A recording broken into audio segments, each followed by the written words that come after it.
Babul istitar fil khala, bab bersembunyi atau berlindung pada ketika membuang air di khala, yakni di tanah lapang. Dengan sanadnya Imam Abu Dawud meriwayatkan daripada Abi Hurairah daripada Nabi SAW sabdanya, sesiapa yang bercelak falyutir, maka hendaklah dia mengganjilkan celaknya. Sesiapa yang melakukan begitu, sesungguhnya dia melakukan yang terbaik. Sesiapa yang tidak melakukan begitu, tidak mengapa.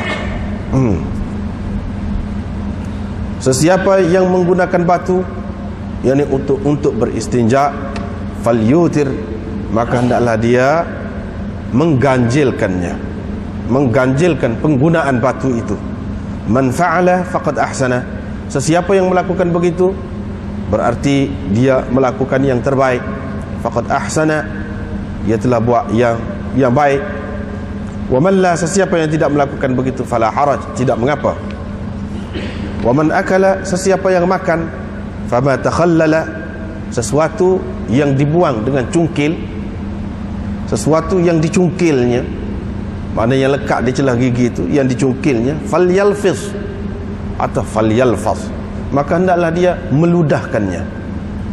Wa malaka, dan apa-apa yang dibuangkan di celah gigi itu dengan lidahnya, falyabtali', bolehlah dia menelannya.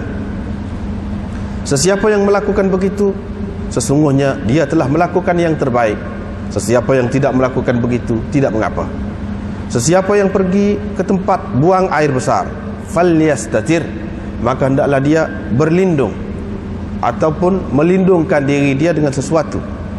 Fa illam yajid, kalau dia tidak mendapati sesuatu untuk melindungi dirinya selain dari mengumpulkan setumpuk pasir, maka hendaklah dilakukannya begitu, falyastadbir, dan dia membelakanginya. Fa inna syaitana yal'abu bimaqa'idi bani Adam, kerana syaitan bermain-main di punggung Bani Adam. Yal'abu bimaqa'idi Bani Adam, boleh juga syaitan menjadikan punggung Bani Adam itu sebagai bahan permainannya. Man fa'ala faqad ahsana, sesiapa yang melakukan begitu, maka sesungguhnya dia melakukan yang terbaik.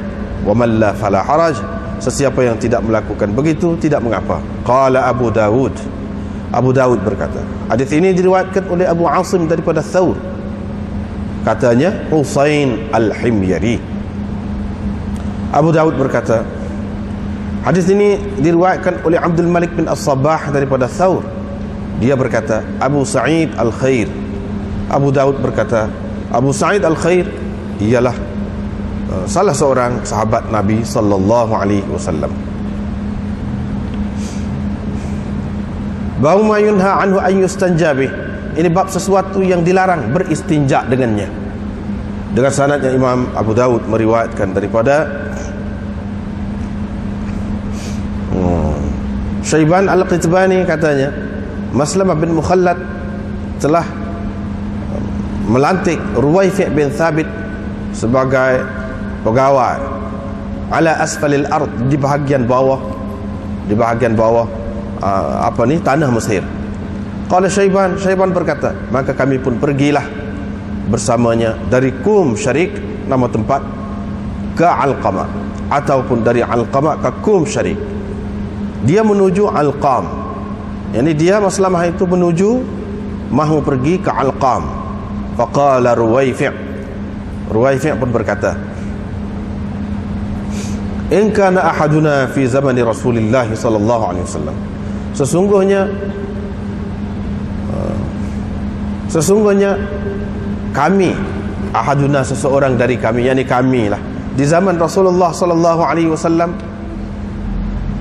mengambil nidwa akhihi, yakni unta kurus saudaranya, kepunyaan saudaranya, dengan perjanjian dia akan mendapat separuh dari apa yang diperolehi sebagai ghanimah, dan kami mendapat separuh. Wa in kana ahaduna, dan kami la yatiru lahu an-nasl wal-rish, mendapat bahagian. An-nasl yakni mata anak panah, besi mata anak panah, wal-rish dan bulu pada anak panah. Walil akhar, yang lain pula mendapat al-qidh, yakni kayu, batang kayu anak panah. Thumma qala, kemudian dia berkata, Ruwaifi', Rasulullah sallallahu alaihi wasallam berkata kepadaku, wahai Ruwaifi', barangkali umurmu akan panjang. La'alla al-hayata satatulu bika ba'di, barangkali kehidupanmu akan panjang, maknanya umurmu panjanglah selepas pada aku mati. Fa akhbirin nas, ceritakan kepada orang ramai bahwa orang yang menyimpul janggutnya, atau taqallada witran, ataupun memakai tali di lehernya, awistanja bi raji'i dabbatin, ataupun dia beristinja dengan tahi binatang ataupun tulang, fa inna Muhammadan minhu bari, sesungguhnya Muhammad berlepas diri daripadanya. Muhammad tidak ada kena-mengena dengannya.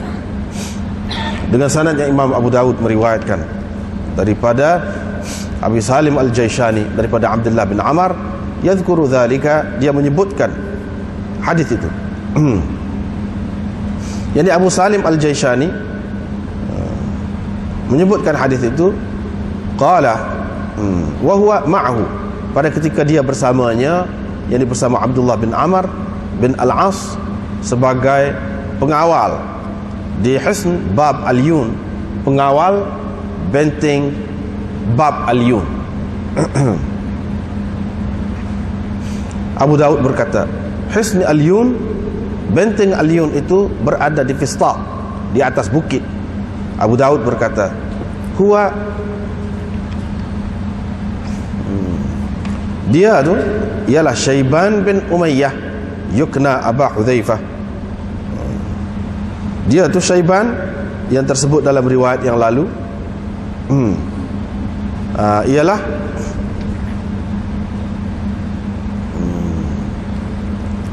tersebut dalam riwayat sebelum ni, ialah Syaiban bin Umayyah, sebab di sana tak ada disebut Syaiban Al-Qidbani saja. Dikunyahkan dia dengan Aba Hudzaifah. Dengan sanadnya Imam Abu Dawud meriwayatkan daripada Abu Zubair bahawa dia mendengar Jabir bin Abdullah berkata, Rasulullah sallallahu alaihi wasallam melarang kami menyapu yang najis dengan tulang ataupun dengan tahi binatang. Dengan sanadnya Imam Abu Dawud meriwayatkan daripada Abdullah bin Mas'ud, katanya, satu rombongan jin telah datang kepada Nabi sallallahu alaihi wasallam.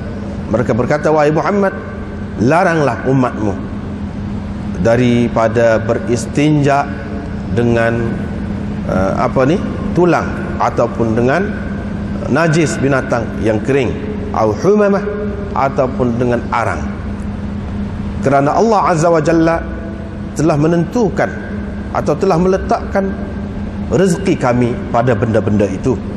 Qala, kata perawi ini, maka Nabi SAW pun melarang yakni umatnya dari melakukan demikian. Qala, kata perawi yakni Abdullah bin Mas'ud, maka Nabi SAW melarang umatnya dari melakukan demikian. Babul istinja bil ahjar, ini bab beristinja dengan batu. Dengan sanad yang Imam Abu Dawud meriwayatkan daripada Aisyah radhiyallahu anha, katanya, sesungguhnya Rasulullah sallallahu alaihi wasallam bersabda, bila sesiapa dari kalangan kamu pergi al-ghaid, pergi ke tanah rendah, asal maknanya yakni pergi untuk buang air besar, maka hendaklah dibawanya bersamanya 3 biji anak batu untuk dia bersuci dengannya, kerana 3 biji anak batu itu sudah memadai kepadanya.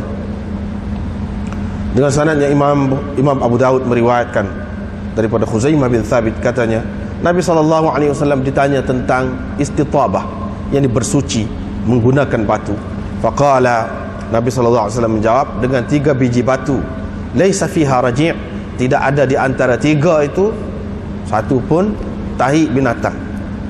Qala Abu Dawud berkata, kadza rawahu Abu Usamah, demikianlah diriwayatkan hadis ini oleh Abu Usamah dan Ibnu Numair daripada Hisham, yakni dia maksudkan dengan Hisham itu Ibnu Urwah.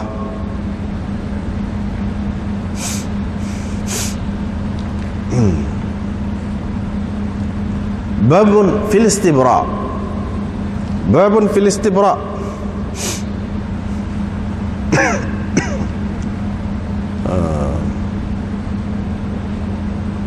Ini babun fil istibra berkenaan dengan membersihkan saki-baki. Saki-baki air kencing. Saki-baki air kencing. Dengan sanadnya Imam Abu Dawud meriwayatkan daripada Abdullah bin Abi Mulaikah daripada emaknya daripada Aisyah, katanya Rasulullah sallallahu alaihi wasallam pernah kencing satu kali. Umar pun bangun ikut di belakangnya, membawa satu kendi ataupun satu jug air. Faqala ma hadha ya Umar, dia bertanya, apa ini Umar? Umar pun berkata, air untuk engkau bersuci dengannya. Nabi SAW berkata, aku tidak diperintahkan setiap kali aku kencing untuk bersuci, untuk aku bersuci, untuk aku berwudu atau bersuci. Kalau aku lakukan, nescaya ia menjadi sunnah, nescaya ia menjadi satu ketetapan. Babun fil istinja bil ma'. Pada sekali tadi tak baca ni. Pada tengok semula.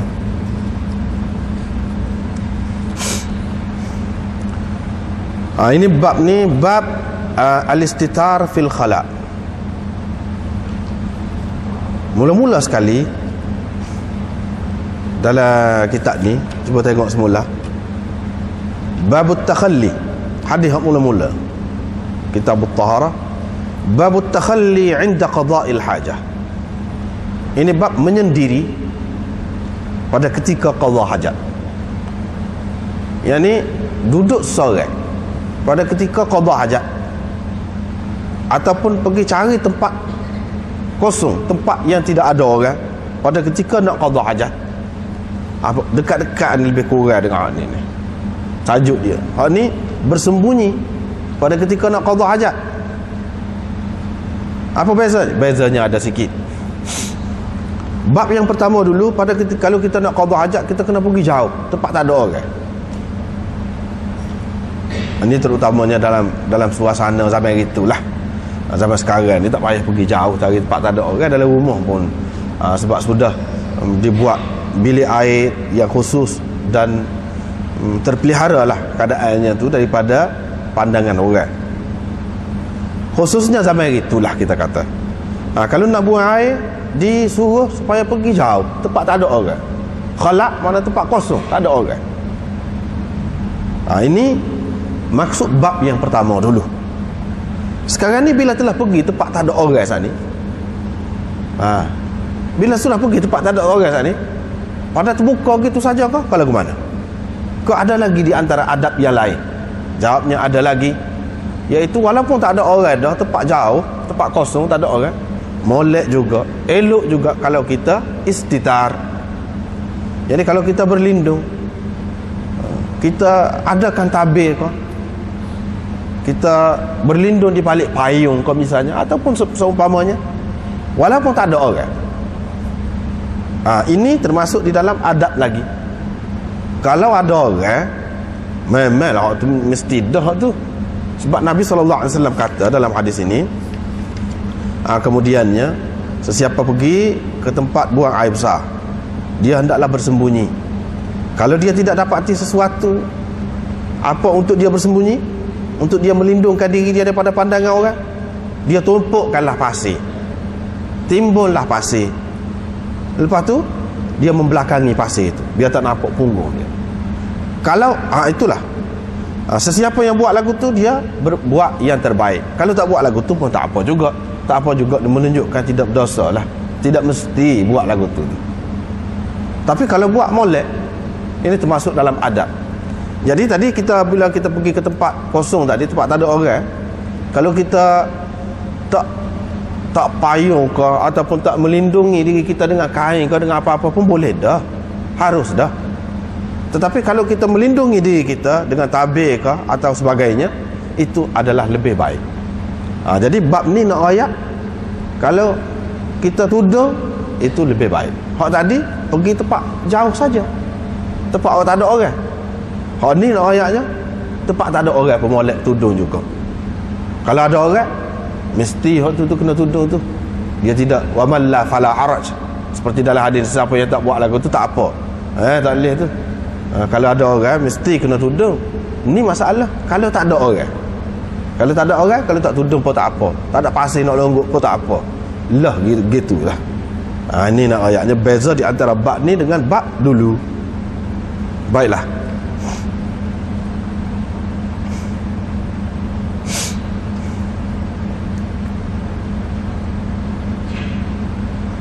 Imam Abu Dawud, ini perawi-perawi ini kita tak perlu sebut semualah, meriwayatkan hadis ini daripada Abi Hurairah, daripada Nabi SAW, katanya sesiapa yang bercelak hendaklah dia mengganjilkan celaknya. Mengganjilkan celak. Kalau nak bercelak, celaklah dengan ganjil. Lagu mana? Ganjil tu maknanya jadi tidak genap lah bilangan kali tu ganjil. Satu tu ganjil apa? Dua genap, tiga ganjil, empat genap, lima ganjil. Maka hendaklah dia mengganjilkan celak dia tu. Itu makna ganjil tu. Sesiapa yang nak bercelak, dia hendaklah mengganjilkan.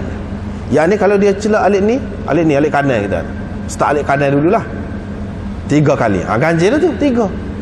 Alik kiri 3. Itu ganjil tu. Itu satu cara.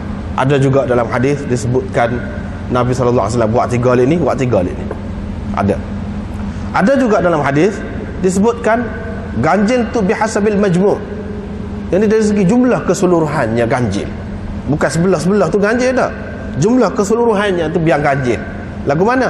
Hak Nabi SAW tunjuknya. Alik ni 3, alik ni 2. Ganjil jadi 5.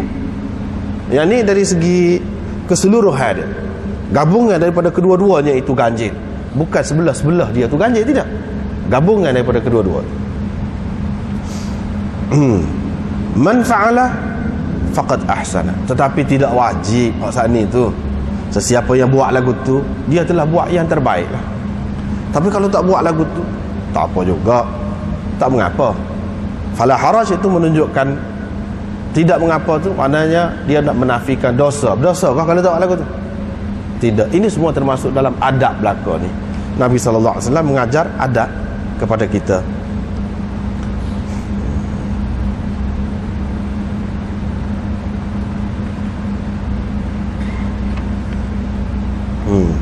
Ini masalah celak. Celak ni sampai dulu orang guna sebagai ubat mata. Celak ni, setengah-setengah orang dia kata Nabi SAW celak, dia nak celak, kata celak. Tak boleh. Kita kena tengok dulu apa maksud. Semata-mata celak kau nak comel, kau nak lagu mana kau. Kalau orang tina, ada kalanya dia bercelak tu untuk comel. Kira-kiranya dia nampak comel sikit lah, kira-kiranya. Orang lelaki pakai untuk apa? Untuk comel, untuk apa? Zaman hari tu dia tak ada spek, tak ada ubat mata macam-macam, tak ada.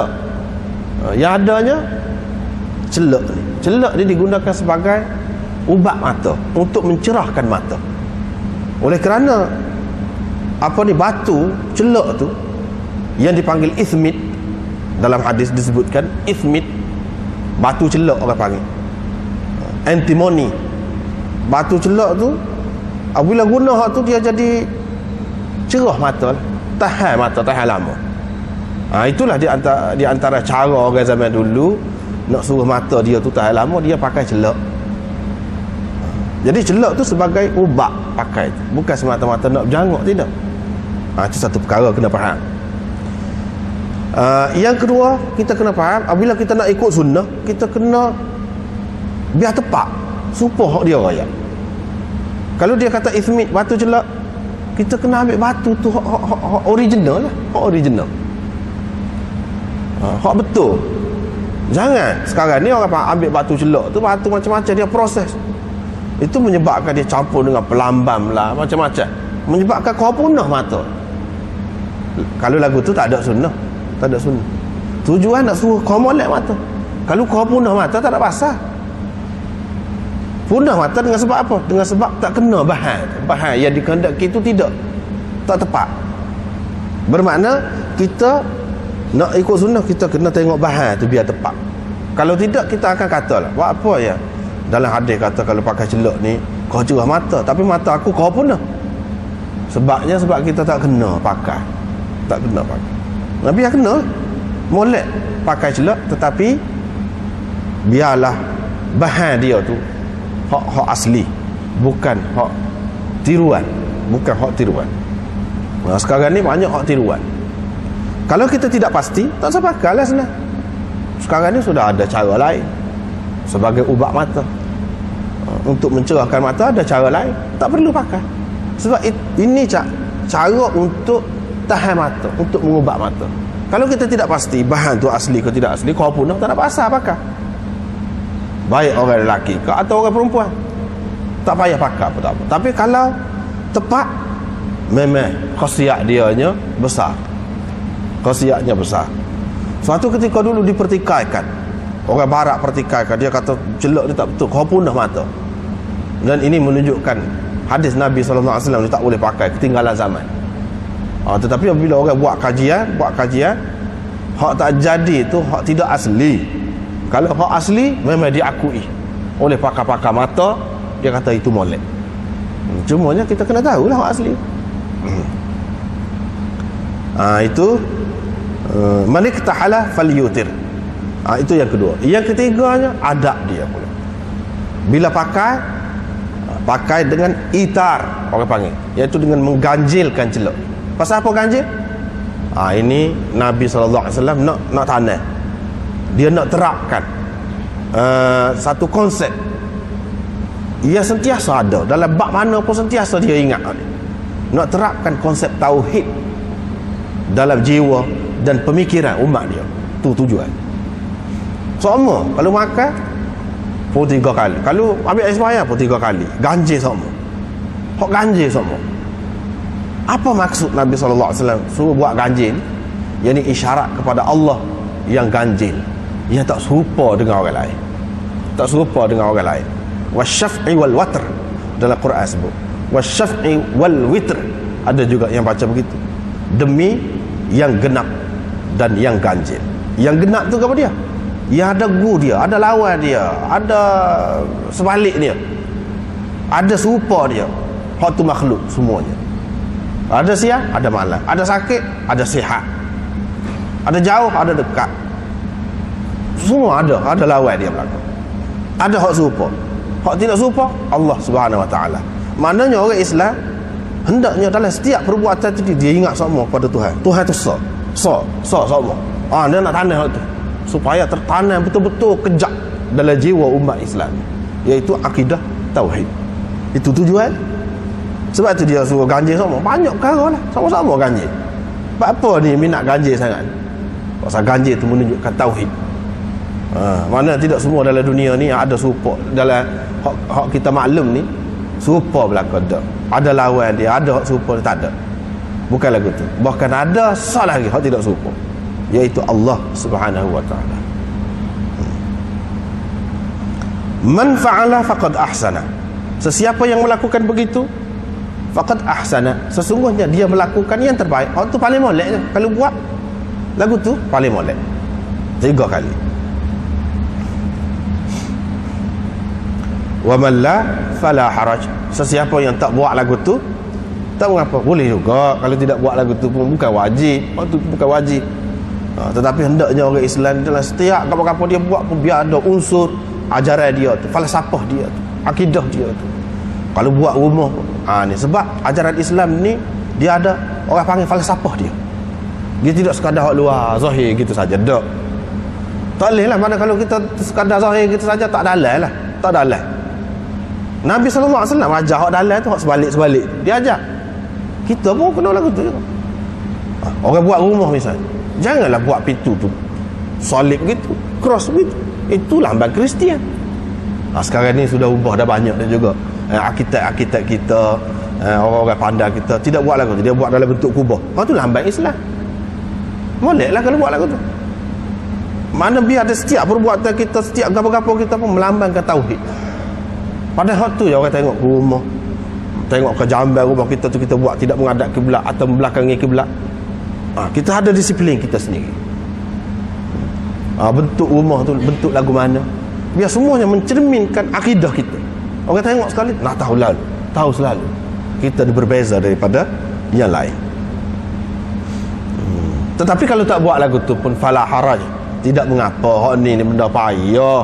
Maka kita nak beli rumah, siapa tak beli gitu. No. Sedangkan kitanya tak ada dah lain. Kalau boleh kita pilih, iyalah, tak molek lah tu. Tapi kalau tak ada juga, kita nak sewa rumah, tak sewa pasal ada cross.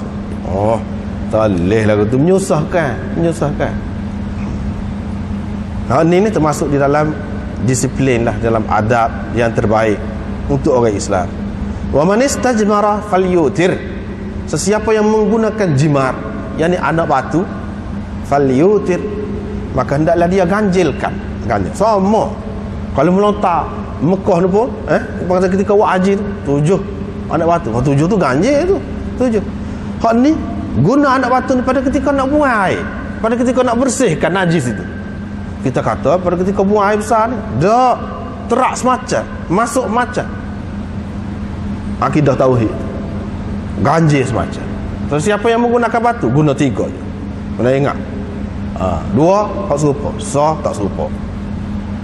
Tapi jangan ingatlah Allah SWT tu pada masa tu. Jangan ingatlah pada ketika nak bersih tu kita ingat Allah hak sah. Jangan ingat lagu tu. Cuma nak ayat secara umum tu. Di sini pun guna ganjil juga, falyutir. Bila guna ganjil dengan maksud sama jugalah. Dengan maksud nak tanamkan akidah tauhid. Guna batu, ini orang zaman itu guna batu. Zaman sekarang boleh juga. Bahkan di zaman Nabi SAW, zaman sahabat dulu, sahabat-sahabat yang lelaki ni lebih banyak guna batu untuk bersuci. Pasal apa? Air payah. Air ni diguna oleh orang perempuan, diberi kepada orang perempuan. Orang lelaki dia guna batu untuk nak membersihkan najis. Air besar dia ataupun air kecil dia guna batu. Sebab apa? Air sikit, air jarang ada. Susah nak dapat air, kena beli nah susah, ataupun kena pergi jauh nak ambil air, susah. Ini adalah kemudahan yang diberikan kepada kita untuk bersuci. Walaupun tidaklah kata suci dengan batu tu suci habis, supaya cuci dengan air tidak sampai lagu tu, tetapi sudah memadai dah, dikira tak apa dah.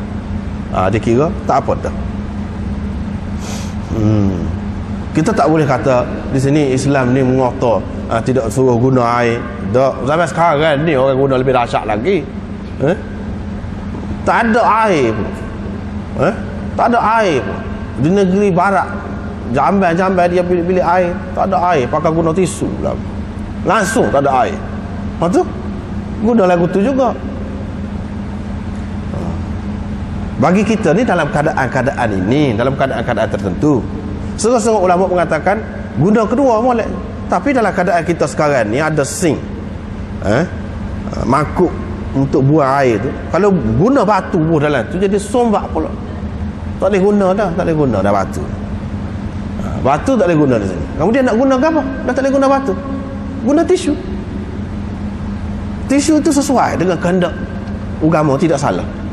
Sebab apa? Guna batu dulu untuk menipiskan ataupun mengurangkan najis, supaya selepas pada tu kalau kita guna air itu paling sedikit digunakan. Sebab apa? Suci banyak dah. Itu tujuan. Dan yang pertama. Yang kedua, supaya tidak berlumuran tangan kita ni apabila kita basuh najis. sebab banyak sangat. Benda yang sama dapat dicapai dengan menggunakan tisu. Dalam kitab-kitab hari tu, kitab-kitab fiqh hari tu, dia tak boleh guna kertas ni. Memang sebab kertas payah. Lepas tu kertas mana? Kertas tu spesial saja kertas. Ramai sekarang ni kertas macam-macam. Ni kertas memang yang khusus dibuat. Sudah berapa kali dah kita semula. Kertas yang dikita semula. Daripada apa-apa bahan jadi kertas. Dah berapa kali dah guna. Tak apa guna tu. Jadi menipiskan najis itu. Berarti tidaklah berlumuran sangat tangan kita tu. Dan ini tidak akan menjejaskan mangkuk ataupun sink untuk kita buang air tadi, tidak jadi tersumbat. Setengah-setengah orang, ini perkara yang anda tengok lah, tidak kena cara guna. Tidak kena cara guna. Di Pakistan, di India, setengah-setengah hak guna pasal ni, dia guna kedua, nak ikut sunnah. Wah, tu jadi tersumbat jamban. So tak betul cara ikut sunnah tu. Supaya tak betul celak tadi lah, ikut serah nak celak tadi. Ikut serah nak celak, ikut asal orang kata ni celak, ambil bubuh lagi. Tak boleh. Kena tengok dulu sesuai ke tidak. Sesuai ke tidak. Sekarang ni air kita sudah banyak dah. Apa yang kita nak guna anak batu lagi, bubuh sampai jadi sombak, menyusahkan pula tu. Tak kenalah cara guna gitu. Ya sesuai tisu kalau nak guna. Kalau tidak pun tak payahlah. Guna air saja. Wa man la fala haraj. Sesiapa yang makan fama takhallala falyalfis. Sesiapa yang makan fama takhallala, dan apa-apa yang terlekat di celah gigi lalu dia buangkan dengan cungkil gigi, dengan apa dia colek gigi tu, falyalfis, dia kena ludah tu. Tetapi hak dia buangkan dengan lidah dia, bolehlah dia telan. Bapa ni pula. Sesiapa yang melakukan begitu faqad ahsana wa man la fala haraj. Sesiapa yang tidak buat begitu tak mengapa. Biasanya dia takut ni. Nabi SAW nak mengingatkan kita, bila kita colek gigi, takut-takut darah gosi. Kita gunakan kayu, terutama kayu-kayu yang memang tidak dibuat khusus lah, ikut serah yang pakai colek gigi. Sebab itu jadi tidak tahan gigi. Jadi apabila colek gigi, takut-takut berdarah. Apabila berdarah, kita makan sekali, itu bahaya. Sebab apa? Hurrimat alaikumul maitatu waddamu. Darah adalah di antara perkara yang diharamkan. Diharamkan kenapa? Kerana ada unsur yang mengganggu kesihatan kita. Ada ulama yang menyebutkan pasal ada uric acid di dalam darah itu. Sebab itulah suruh sembelih binatang ke apa, supaya keluar segala racun-racun ada dalam tubuh tu melalui darah. Kalau tidak keluar dengan cara repih ke, dengan cara injection ke bagi kepada binatang tadi, mati dia, ataupun dengan cara karan dia ke sampai mati, darah tak boleh keluar. Bila darah tak boleh keluar, racun-racun dalam tubuh binatang tu tak keluar. Darah itulah yang menyebabkan jadi racun daging binatang tu. Serupa juga ni sikit. Oleh kerana sikit itulah Nabi SAW kata, kalau siapa buat paling baik dia buat, kalau tak buat tak apa, muka sikit. Kalau banyak memang haram, tak boleh. Ni buatan sikit, tapi sikit pun kita kena jaga. Begitu juga kalau gigi kita bermasalah, gosi kita bermasalah yang menyebabkan jadi berdarah, kena beringat. Takut-takut kita telan. Bila telan, serupa dengan tadi, setara hak sikit colek gigi tu berdarah tu pun dia jaga. Ini benda yang anda tengok dalam kitab tafsir Al-Jawahir Syekh Tantawi Mesir tu. Dia tekan benar bila siapa hak ni. Orang Islam tak cara ni, kata dia. Sedangkan hak ni bahaya. Apabila gigi rosak, telan air liur tu sekali dengan darah, dia akan membawa penyakit, macam-macam penyakit yang lain. Awak semua lihatnya kena jagalah gigi tu. Apabila jaga, jadi sihat lah. Mulut, tekak, perut, apa semua terkawal lah. Kalau tidak, dalam darah tu dia ada macam-macam kuman, bahaya. Lepas tu tekak ni, sebab itulah kalau orang yang ada masalah gigi tu, kadang sering kali dia sakit tekak, tonsel dia tu sakit pula. Pasal apa? Dia serang nak masuk tu, kawan tu lawan, duduk tahan. Tonsel duduk tahan. Bila tahan, dia sendiri pun jadi bekak, sakit tekak. Kalau tak ada dia lagi teruk. Kalau tak ada masuk tu, bahayalah semua tu. Semua itu bahaya untuk kesihatan. Hadis ini juga termasuk di bawah usul kesihatan yang Nabi SAW anjurkan kepada kita.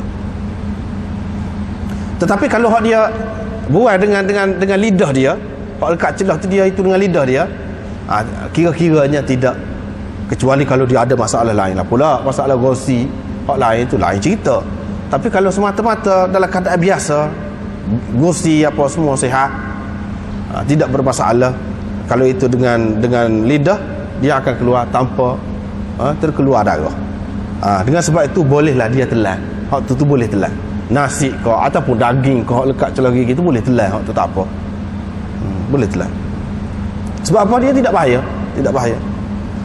Man fa'ala faqad ahsana. Sesiapa yang melakukan begitu, sesungguhnya dia telah melakukan yang terbaik. Hak paling molek lah buat tu. Kalau tidak buat lagu tu pun tak apa juga, dia kata. Tak apa juga. Pasal apa? Pasal sikit tadi. Kalau banyak darah mengalir, memang termasuk dalam haram. Sesiapa yang pergi ke tempat rendah, ni cerita hak asal lah. Ghaid itu asalnya tempat yang rendah. Buat apa rendah? Bila rendah, lindung tak nampak daripada pandangan orang lah. Nak pergi buang air besar. Tapi sekarang ni dengan makna buang air besar. Sesiapa yang pergi untuk buang air besar, falyastatir, maka hendaklah dia bersembunyi di sebalik sesuatu. Jangan buang air besar tu dengan terdedah begitu saja. Kalau tak ada apa-apa, tak ada kain ke untuk direntangkan, tak ada payung ke untuk dipasang, maka hendaklah dia kalau dia tidak dapat kecuali dengan mengumpulkan tumpukan pasir, biar jadi popusu gitu, kalau kita kata falyastadbir. Kalau dapat buat lagu tu, buatlah juga. Lepas tu membelakangi dia, dengan membelakangi dia supaya orang tak dapat. Kerana syaitan itu bermain dengan punggung-punggung anak Adam. Apa makna syaitan bermain dengan punggung anak Adam? Bukan dia duduk tepuk punggung tu, tidak.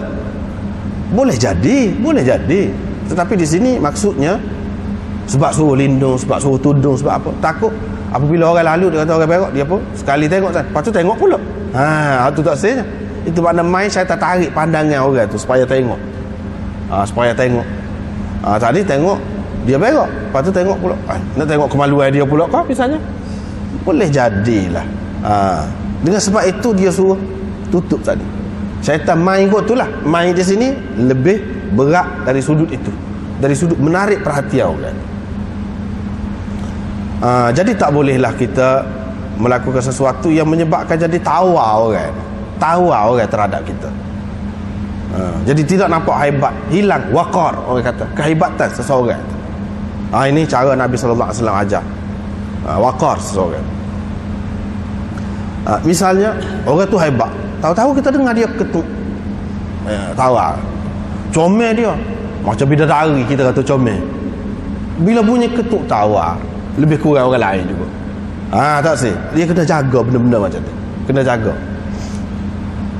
Begitu juga kalau orang pernah tengok kemaluan kita. Mana dia? Jadi dia sudah tahu dah rahsia, orang lain tak tahu. Jadi kita menyebabkan jadi rasa malu, hina diri. Rasa serba salah. Jangan buat sesuatu yang macam tu, yang boleh disebut-sebut orang, boleh jadi buah mulut orang, boleh orang ecek sana kemari untuk merendahkan kita. Jangan dibuat begitu. Ini tujuan hadis ni. Bukan khusus dengan berak sajalah, benda-benda lain pun lagu tu.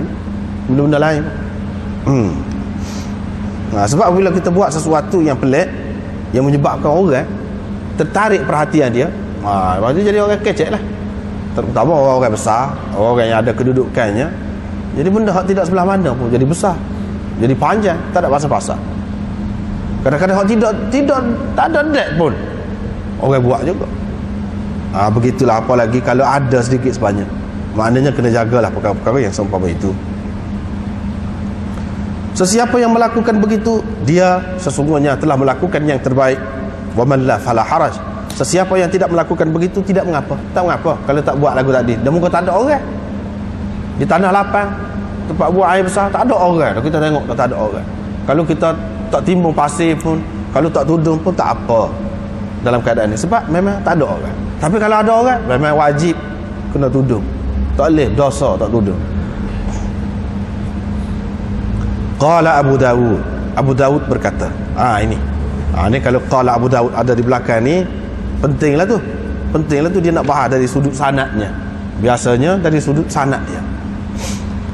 Abu Daud berkata, hadis ini diriwayatkan oleh Abu Asim daripada Thawr.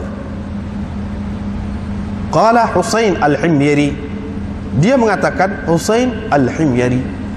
Cuba kita perhati semula hak Imam Abu Daud mari dulu, hak sani mula-mula kita baca sani. Hak ni riwayat Isa bin Yunus daripada Thawr, daripada Husain Al-Hubrani.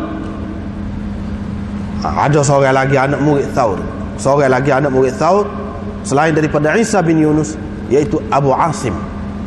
Dia meriwayatkan daripada Thawr, dia kata Husain Al-Himyari, bukan Al-Hubrani. Tadi Isa bin Yunus kata Al-Hubrani, hak ni pula kata Al-Himyari, Husain Al-Himyari. Tok gurunya sama, apa beza ni? Itu sah.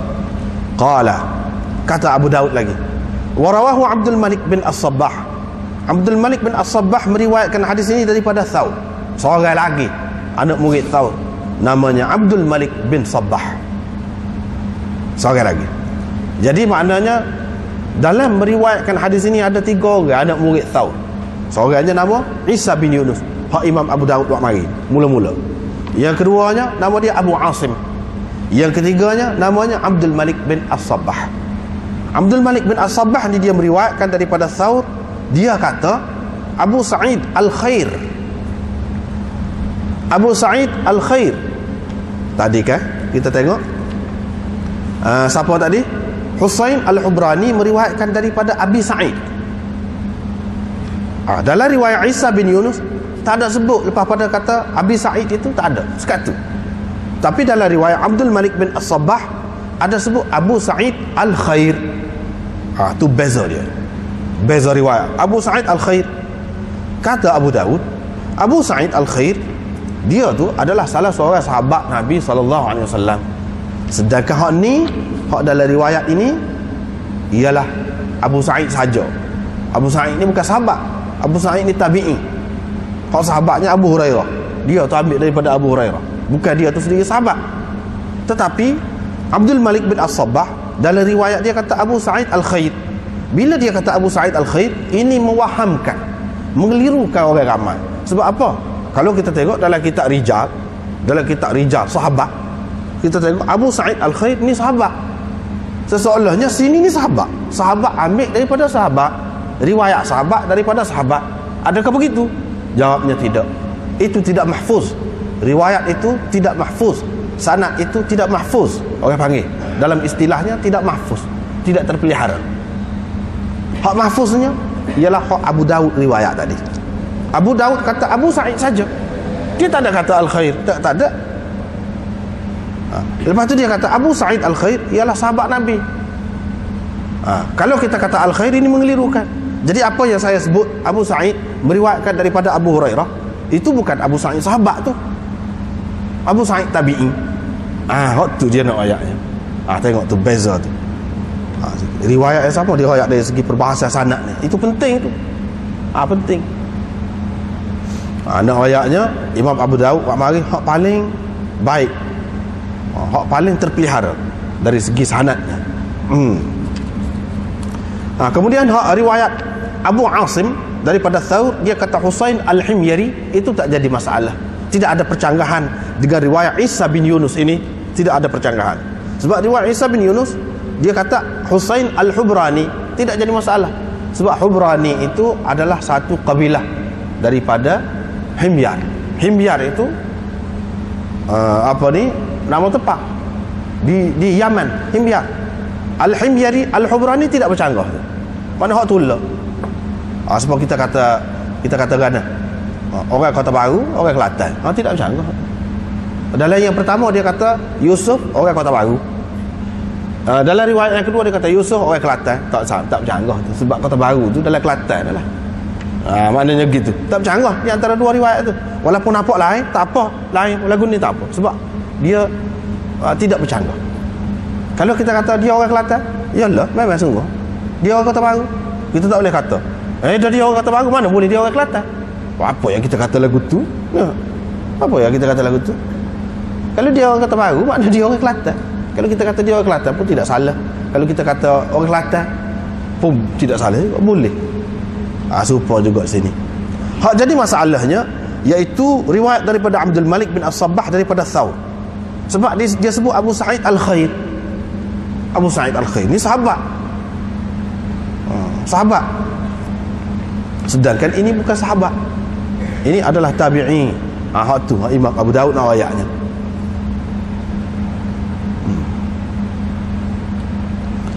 Kemudian ada lagi riwayat yang lain, dia kata Abu Sa'ad pula dah. Abu Sa'ad.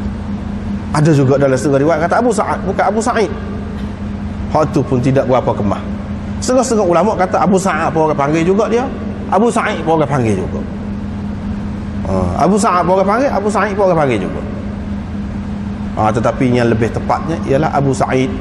Abu Sa'ad itu orang panggil tashif. Inilah orang panggil hadis yang mana sanadnya musahhaf. Yang dia bertukar baris, bertukar titik. Tak tentu hala jadi. Hak sepatutnya Sa'id buaya. Buaya. Patut air tu punya mati pula. Asalnya bagi bawah air. Ini orang panggil tashif. Berlaku tashif dalam sanad ini.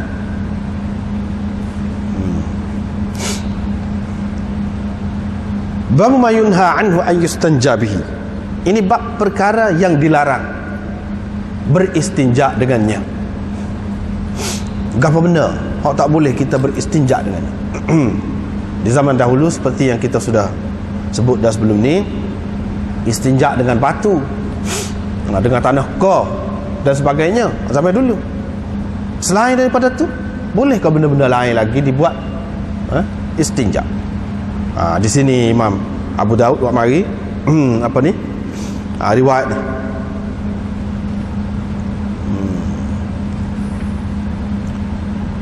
Akhbarana al-Mufaddal yani Ibn Fadalah al-Misri an Ayyash bin Abbas al-Qitbani an Syiyain atau Syuyain bin Baitan.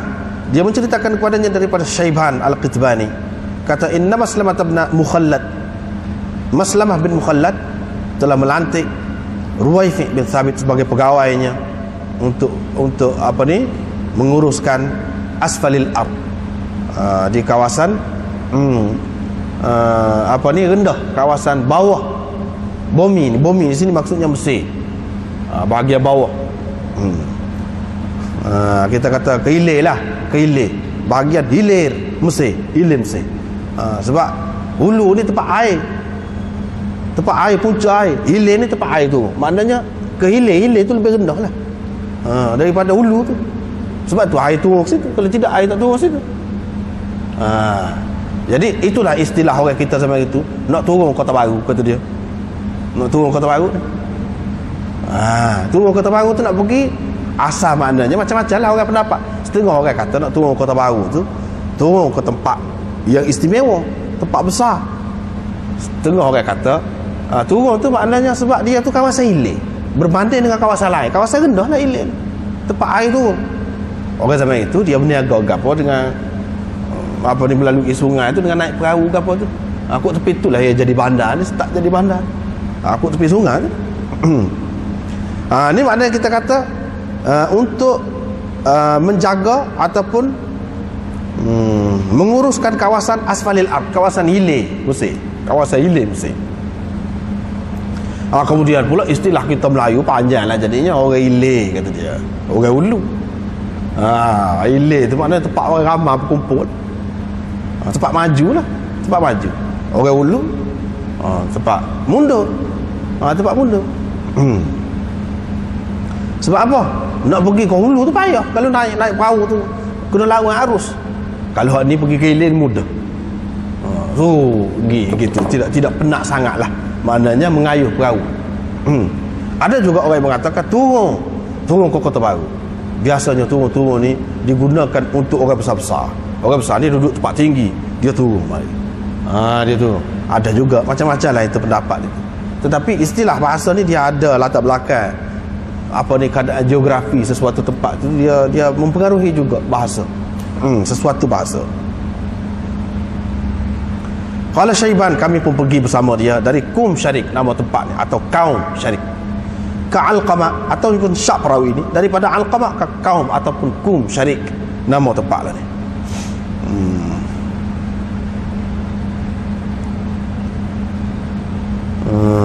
Kum Syarik, Syarik tu asal mana orang, nama orang. Kum itu maknanya kita kata gong, tanah tinggi, Kum. Kemudian nama tempat jadi nama tempat. Sebab kita kata wakaf tu ada makna lain. Wakaf tuk duka kita kata. Tuk duka tu orang tu. Supaya juga sini. Ini bukan makna Syarik ni, Kum ni kepunyaan Syarik ke apa, tak ada apa, nama tempat. Yuridu Alqam, dia pergi lalu kot tu dengan maksud nak menuju ke Alqam, nama tempat lain pula.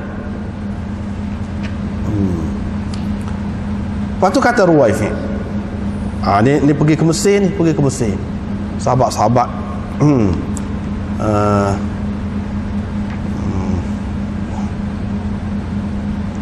sahabat-sahabat yang pergi apa ni, takluk lah kita kata, pergi menguasai Mesir. Ni keadaan mula-mula, keadaan di Mesir mula-mula begitu susahnya orang Islam nak pergi ke sana. Lepas tu setelah pergi sana tu nak boleh jadi maju, supaya kemudian pula banyak sejarahnya. Ni dia ayat kami di zaman Rasulullah sallallahu alaihi wasallam. Dia kata ambil nidwa akhi, untukku. Nidwa tu maknanya untukku, saudara dia. Sebab nak pergi perang belaka tak boleh, tak cukup kenderaan. Hak ni gagah tapi dia tak ada kenderaan. Hak ni kurang gagah tapi dia ada kenderaan. Pak kenderaan dia yang ada tu pula bukan kenderaan sebenar belaka. Ada kenderaan yang kuruh pun ambil juga. Ambil tu dengan perjanjian lagu mana?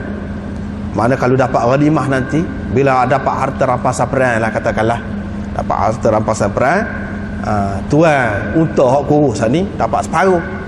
Kami mana hak pergi perang dapat separuh, bagi separuh. Kalau mati tak ada gapo lah, tak ada terutan, tak ada gapo lah. Itu macam mudharabah lah kira-kiranya. Mudharabah lah cara dia tu. Itu sekarang nak wayak susahnya nak pergi perang tu. Siapa ke mana-mana pergi perang tu, lagu tu lah caranya. Dan kami mendapat bahagian. Ada orang dapat bahagian apabila perang tu benar lah, kata benar. Kadang-kadang benar tu bukanlah dapat banyak sangat harta. Boleh anak panah. Boleh anak panah yang orang musuh. Bila boleh anak panah, bagi. Hak ni boleh mata panah, hak ni boleh bulu dia, hak ni boleh batai panah saja, kata. Bagi. Setara tu je hak bolehnya. Anak ayatnya pergi perang tu kata boleh ghanimah pun kadang-kadang setara tu je hak boleh tu. Bukanlah kata boleh ni hak boleh banyak. Ada juga hak boleh banyak tu. Tetapi kalau setengah-setengah tempat tu lagu tu. Kemudian Rasulullah sallallahu alaihi wasallam pun berkata kepadaku, wahai Ruwaifi', barangkali umurmu akan panjang sesudahku. Memang pun hak Nabi sallallahu alaihi wasallam kata tu jadi. Memang Ruwaifi' ni umur panjang. Lepas pada Nabi sallallahu alaihi wasallam tu hidup lama lagi sampai kepada zaman pemerintahan Sayyidina Muawiyah radhiyallahu anhu.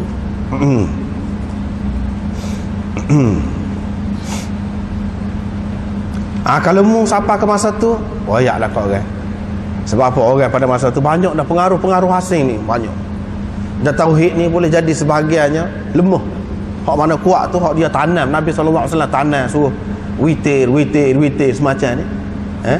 Suruh witir, goni witir ganjil tak adil. Tertanam moleklah sahabat-sahabat dia. Tapi orang kemudian ni, orang kemudian lagi sahabat tabi'i. Hak ni macam-macam latar belakangnya.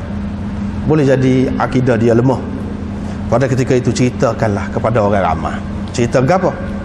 Sesiapa yang sipu janggut dia. Terserah. Ataupun taqallada witran. Ataupun dia pakai tali di lehernya. Awistanja bi raji'. Ataupun dia beristinja dengan tahi binatang. Ataupun dengan tulang.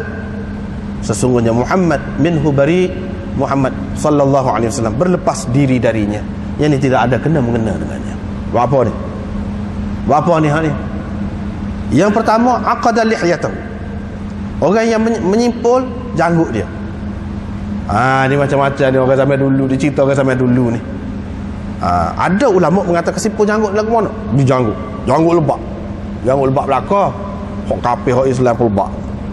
Bila lebak tu dia siput pita janggut. Pita. Pita janggut. Kalau bini seorang, dia pula ikat semula. Kalau bini dua, dia ikat dua. Kalau bini tiga, lagu tu kalau 10. Orang tengok boleh tahu dia ni bini berapa daripada janggut dia. Itu caranya. Ada juga yang mengatakan janggut dia tu betul dia pisah buat supaya jadi keriting. Jadi dia buat pesing pula janggut ni, ada pesing itu pesing.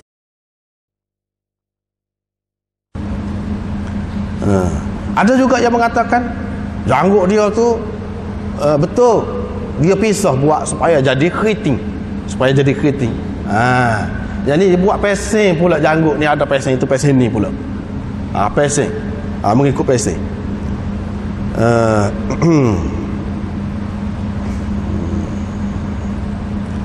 Ada pula yang mengatakan ikat janggut ni pasal menyerupai orang perempuan. Hak pesing pita-pita ni orang perempuan. Pita rambut dia. Ni dia pita janggut ni. Ini serupa orang perempuan. Padahal orang perempuan mana ada janggutnya, tapi dari segi perbuatan memintal itu. Kerana tu, itu pendapat lagi. Ada lagi yang mengatakan cara macam ni, ini perbuatan orang ajam. Orang ajam hak biasa buat lagu ni orang negro. Sekarang ni timbul pula dah cara lagu tu, pesing pita rambut ni. Pesing pita rambut, pita janggut ni ada pula. Dilarang. Tetapi lebih sesuainya iaitu yang pertama tadi, lebih sesuai. Walaupun hak lain-lain pun boleh jadi belaka. Ini menunjukkan Nabi sallallahu alaihi wasallam tak sebui kita ni terpengaruh dengan budaya asing.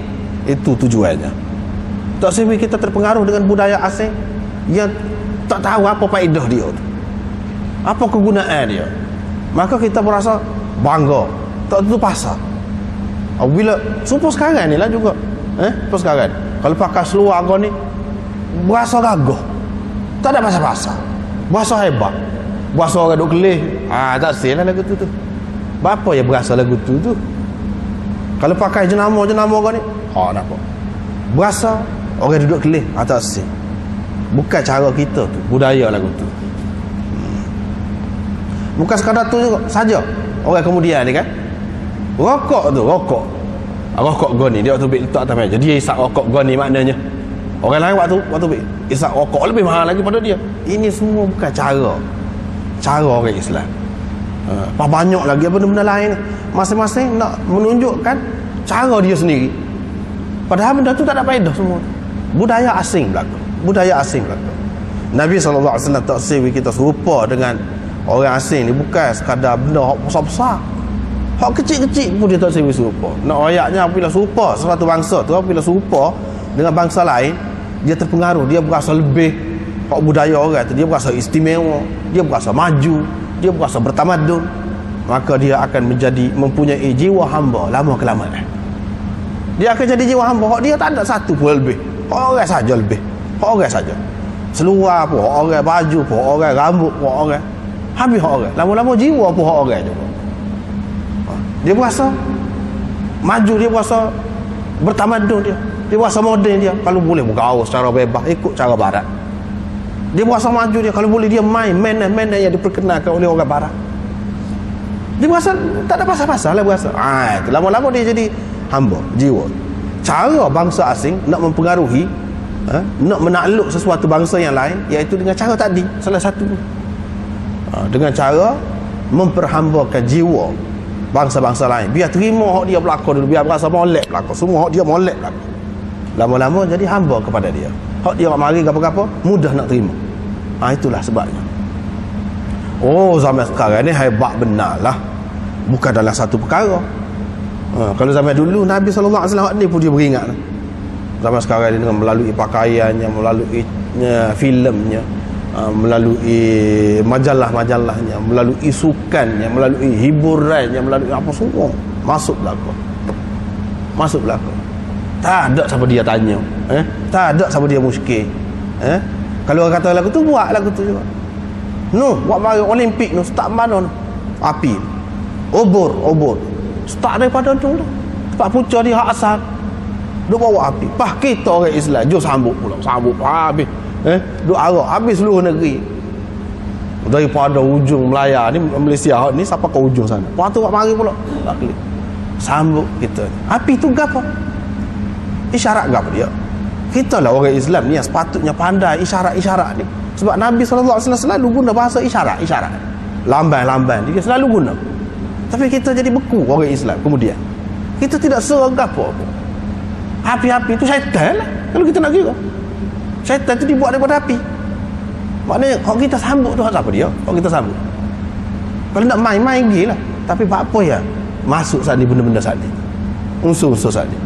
Kita tidak sedar. Dia masuk betul. Lama-lama anak muda jadi terpengaruh, jadi leka. Jadi semua molek dia. Gitu. Sehingga jadi susah semua, susah. Sebab apa? Tak faham semua. Kalau zaman sekarang nak meretah lah kita kata. Nak meretah. Patilah zaman sekarang ni, pati. Nak meretah dia kena ambil hati budak-budak ni. Kalau tak ambil hati budak-budak ni, tak ada sama dia sokong dia. Misalnya. Pasal apa? Anak muda tu sudah ada minat dia ke arah tu. Kalau tebal tak buat, tak saya sokong.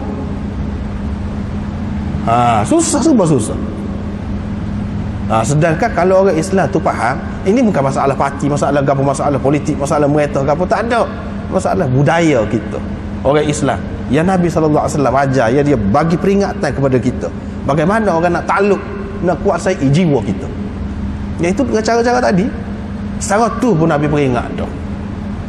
Kalau hak besar-besar lagi dahsyat lah. Tapi kita tak serah. Semua molek dia. Semua molek. Bukan tak ada sukan dalam agama ni, bukan tak ada.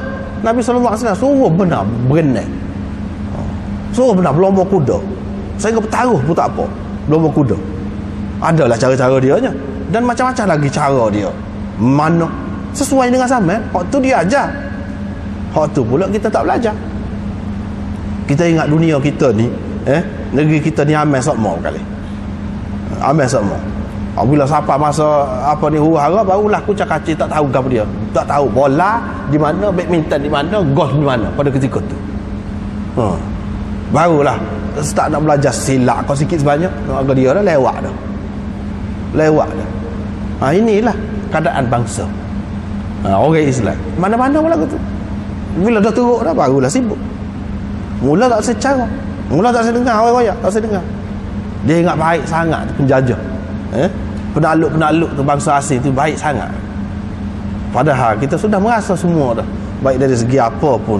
Sebenarnya dia nak peralatkan kita belakang. Nak peralat dari segi ekonomi kau gapo, nak biar kita dijadi alat. Sebenarnya kok tu. Tapi sebelum dia pergi situ, dia masuk ke lahir. Benda ni Nabi SAW sudah beringat dah. Kalau benda ni tidak bersabab, apa yang Nabi SAW kata aku berlepas diri, tak ada kena-mengena dia dengan aku. Apa? Mana kalau tidak percaya orang Islam, kita ikut dia. Dia tak pandai. Ni tak nyampe dengan dia tak suruh kita buat lagu tu. Kita buat lagu lain. Dia suruh lagu lain, kita buat lagu lain. Kalau kita gagal, kalau kita kena nyek kat orang apa, kita tak boleh kata kita ni ikut Nabi. Memang kita tak ikut. Kita tak boleh kata. Itu makna bari, aku berlepas diri. Tak ada kena-mengena orang ni dengan aku. Dia bukan ikut aku. Kalau ikut aku tidak gagal. Dia jadi gagal ni pasal tak ikut lah, itu masalah. Ni sebab tu dia sampai berlepas diri. Benda besar ni walaupun nampak kecil, benda besar, kesan dia jauh pergi. Au taqallada vitran, ataupun dia memakai tali. Tali ni gapo pula? Azimat lah. Sipu-sipu pakai tali tekuk. Tak boleh, mana kena beringat. Hak tak boleh ni lagu mana? Walaupun bahas pula lah, ulama bahas pula kemudian. Hak tak bolehnya azimat lagu mana?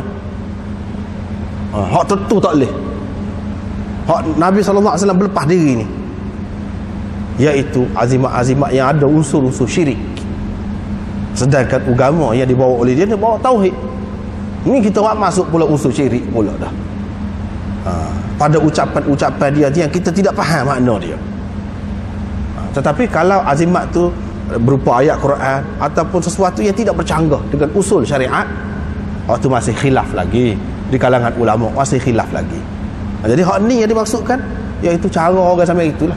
dia pakai mata tertentu, kulit siput gua tu, kulit siput gua ni, kononnya syaitan tak bagi ganggu dia lah. Jadi maknanya dia berlindung dengan satu makhluk lain pula. Gemala tu gemala ni, jemalan tu jemalan ni. Dia pakai terah gua tu, terah gua ni.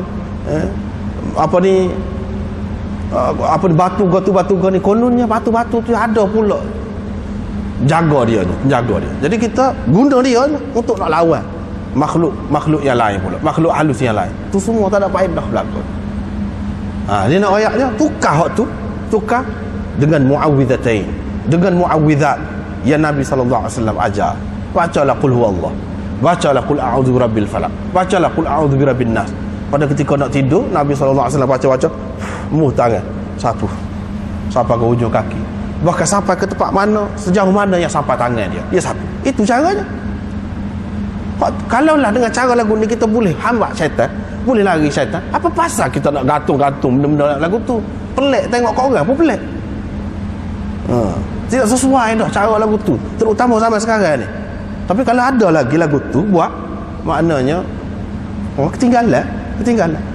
Nabi SAW nak ayat, kalau betul lah makhluk halus ataupun gangguan jin syaitan tu, kalau kita terima, ada cara lain untuk menghalaunya supaya dia tidak boleh ganggu kita. Ada cara lain, iaitu cara tak payah kita gantung-gantung benda ni, iaitu kita bacalah apa yang diajarkan oleh Nabi SAW kepada kita. Itu caranya. Tapi kalau kita nak pakai benda-benda ni lagi, maknanya kita tak ikut dia lah. Ni ada unsur syirik. Oleh kerana dia ada unsur syirik, sebab itulah Nabi SAW berlepas diri, tak ada kena mengena dengan aku tak ajar benda-benda lagu ni. Aku tak ajar. Nak selamat diri daripada orang ni, pakai orang ni.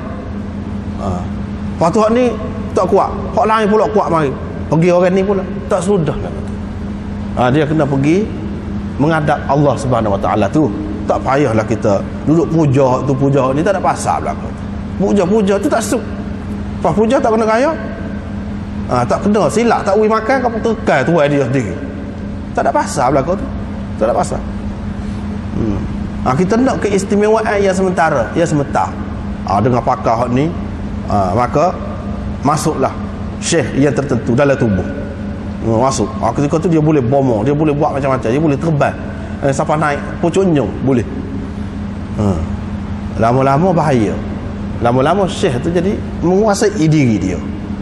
Dia ni tak ada, dia jadi alat saja, jadi sarai saja. Hak benda lain hak mari. Nak tubik tu payahlah pula bila dekat nak mati. Sebab itulah yang ada unsur-unsur syirik lagu ni tak sah lah, tak sah. Itu makna taqallada fitran. Awis tanja bi raji' dabbah, ataupun dia beristinja dengan raji' dabbah, dengan tahi binatang. Hak ni anaknya. Hak ni anak tak boleh beristinja dengan tahi binatang. Hak kering dah pun tak boleh. Ataupun dengan tulai binatang. Sesiapa yang buat lagu tu, Muhammad minhu bari, berlepas diri, tak ada kena mengena dengannya.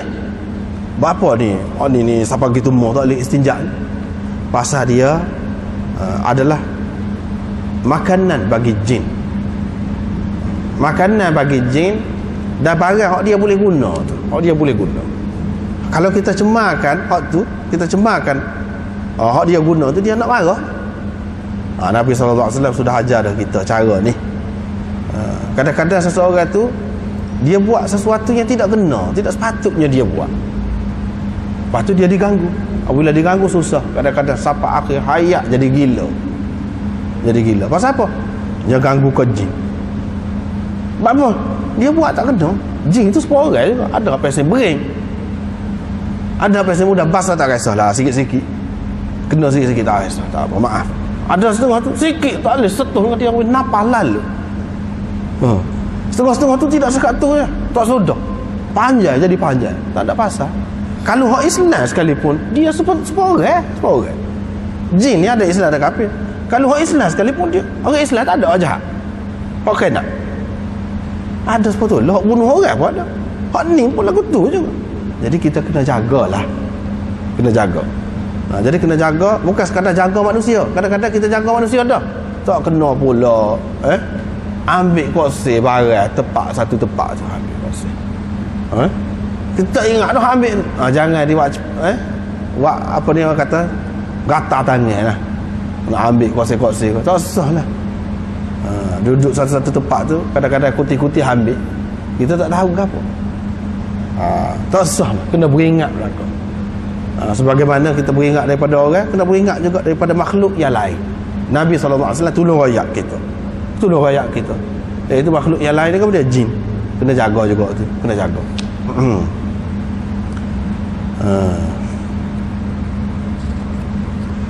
Dia, apa yang dia cerita ni untuk kebaikan kita belaka. Lepas tu Yazid bin Khalid qala hadatsana Mufaddal an Ayyash an Shuaim bin Baitan, sebab ada juga daripada Abi Salim Al-Jaishani, daripada Abdullah bin Amr yadhkuru zalika, dia menyebutkan hadis ini. Ini Abdullah bin Amr bin Al-As. Amr bin Al-As adalah sahabat yang menakluk Mesir, yang mula-mula bawa Islam ke Mesir, ialah Amr bin Al-As. Ini riwayat anak dia. Supaya tak adil lah. Ketika mereka ni berdua ni duduk jadi pengawal benteng Babi Al-Yun. Kemudian cerita tak adil lah. Cerita tak adil lah. Hadisnya supaya tak adil. Cuma dia cerita ni di mana cerita ni disebutkan, iaitu ketika sedang berkawal benteng Bab Al-Yun di Mesir lah ni. Qala Abu Dawud huwa Syaiban bin Umayyah yukna Aba Hudzaifah. Jadi dalam riwayat yang pertama tadi, kita tengok mula-mula tadi, Ayyash bin Abbas Al-Qitbani, Shuaim bin Baitan akhbaru daripada Syaiban Al-Qitbani. Syaiban Al-Qitbani itu nisbah dia. Ayah dia nama apa? Abu Daud tolong rakyat kita. Syaiban bin Umayyah. Kunyah dia apa? Aba Hudzaifah. Itu kunyah dia. Yang ini untuk melengkapkan lagi pengenalan tentang Syaiban itu. Takut-takut kita keliru. Syaiban ni banyak. Mana sah ni Syaiban ni? Syaiban Al-Qitbani ni jawabnya, ayah dia namanya Umayyah, kunyah dianya Abu Hudzaifah. Asal lagi riwayat Jabir bin Abdullah, Rasulullah SAW melarang kami daripada menyapu. Jadi menyapu untuk membersihkan najis dengan azmin, tulang, ataupun ba'rin, tahi binatang. Diriwayatkan daripada Abdullah bin Mas'ud, katanya rombongan jin datang kepada Nabi SAW. Dia berkata, wahai Muhammad, tegahlah umatmu, laranglah umatmu dari beristinja dengan tulang ataupun dengan najis binatang. Ini jin Islam. Jin Islam jumpa dengan Nabi SAW, dia pun rayaklah. Laranglah umatmu, kata dia, jangan istinja dengan tulang ataupun dengan tahi binatang ataupun humamah, arai kayu ke apa ni. Jangan istinja. Nak bakar tak apa. Tapi jangan buat istinja. Itu macam kita menghina dia. Kita buat nganyi, kita perli dia, kita rendahkan dia. Padahal kadang-kadang kita tak niat apa-apa. Dia serah lagu tu. Dia serah. Dengan sebab itu laranglah. Pasal Allah SWT letakkan pada semua itu rezeki kami. Qala fanhan Nabi sallallahu alaihi wasallam an dzalik. Maka Nabi sallallahu alaihi wasallam pun laranglah daripada berbuat demikian. Pasal rezeki itu sama ada rezeki jin tu sendiri ataupun rezeki ternakan dia. Jadi jin ni pula dia ada satu alam pula, ada jin. Alam dia tu sekali dengan kita juga, cuma tak nampak. Tuhan beri kita tak nampak. Kalau nampak susahlah jadi kita. Kalau nampak boleh jadi tak pasal, jadi demam lah. Dah kejut tengok pelik-pelik sangat ni. Allah SWT beri tak nampak kita. Innahu yarakum huwa wa qabiluhu min haitsu la tarawnahum. Dia dapat tengok kamu. Dia dapat buat dia, dapat tengok kamu. Ketika mana kamu tak dapat tengok dia. Tak nampak, kamu tak nampak. Kecuali orang-orang yang Allah SWT nak beri nampak. Tidak nanti orang tu orang lebih. Hak nak beri nampak dah. Hak masuk atu kau apa dia nampak lah tu. Tidak bermakna nampak benda-benda ini lebih dah. Bahkan dia kadang-kadang ada juga setengah-setengah orang tu dia ada amalan-amalan tertentu boleh pula jumpa nampak. Ini bukan satu kelebihan sebenarnya. Dia satu makhluk lain. Kemudian dia makanan dia makan lagu mana? Dia makan seperti kita makan daging gitu kan. Ada beberapa pendapat ulama. Ada yang mengatakan makan dia tu cara hidu. Dia hidu saja, bukan makan dengan mulut. Ada setengah ulama pula kata tak, dia makan seperti kita. Lepas tu dia ada binatang ternakan dia, apa ada cara dia. Benda ni kalau orang Allah SWT beri dapat. Ada ladang dia, ada sawah dia, ada gapo dia, ada kawasan dia lah, kawasan dia. Kadang-kadang kawasan dia tu tidak jauh, sekitar-sekitar kita juga, cuma kita saja tak nampak. Kita saja tak nampak. Kemudian panjanglah cerita jin ni. Ulama-ulama tulis khusus pula kitab-kitab tentang jin ni pula. Di antara yang terbaiknya yang disebut oleh guru kita untuk buat rujukan ialah Ahkamul Marjan fi Ghara'ibil Akhbar wa Ahkamil Jan. Itu Ahkamul Marjan fi Ghara'ibil Akhbar wa Ahkamil Jan. Ini cerita tentang jin saja. Makanan dia, anak pinak dia, masyarakat dia, makanan dia, pakaian dia, waktu-waktu semua ada sebut dalam kitab-kitab yang seumpama itu. Nak tahu kena tengok situlah. Ni panjang lah. Jadi secara ringkasnya begitulah dulu untuk malam ni.